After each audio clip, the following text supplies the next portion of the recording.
A year after being forcibly exiled to Rome, Nicaraguan Bishop Monsignor Rolando Alvarez has broken his silence.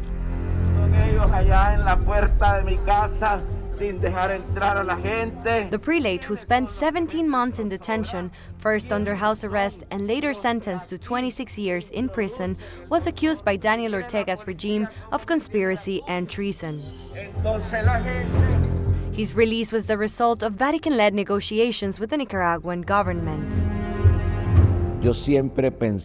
I always thought of and believed in my freedom. Always believed in my release. When? I don't know. I didn't know.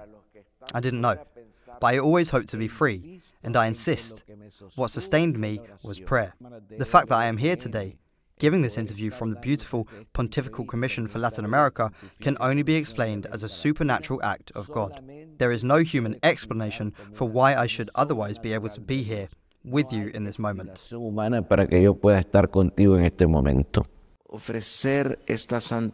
Despite being forced to leave his homeland, Bishop Alvarez continues to feel united with the Nicaraguan Church.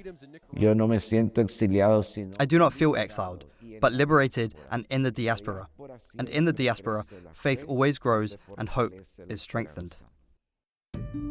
During his imprisonment, international organizations such as the United Nations expressed grave concern over his physical condition and called for his release.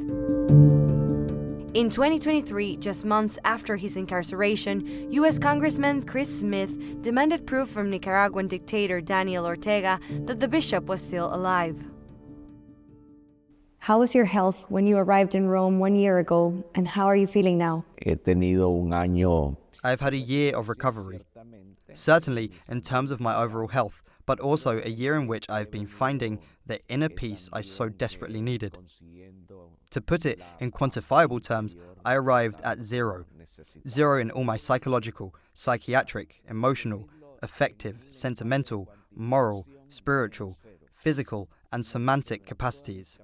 Zero. Today, a year later, I can say that I am 90% recovered.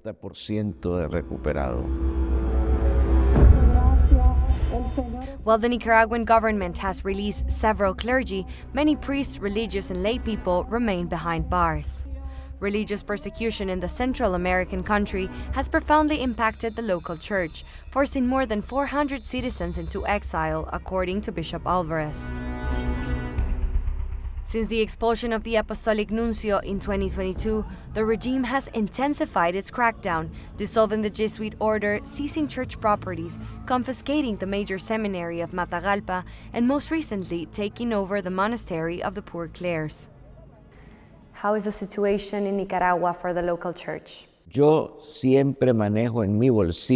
I always carry in my pocket the pastoral letter that the Holy Father addressed to the Nicaraguans on April the 2nd of last year. And in that letter, the Pope exhorts us, in a tone that is very familiar and very much our own, to believe in and trust divine providence, even in those moments when, intelligibly, we cannot understand what is happening. In other words, in those times when hope turns to darkness, we must firmly believe that God is at work in human history and in the history of nations. And I am convinced of this. That is why I am a man of hope, and I believe that my people, my nation, is a people of hope.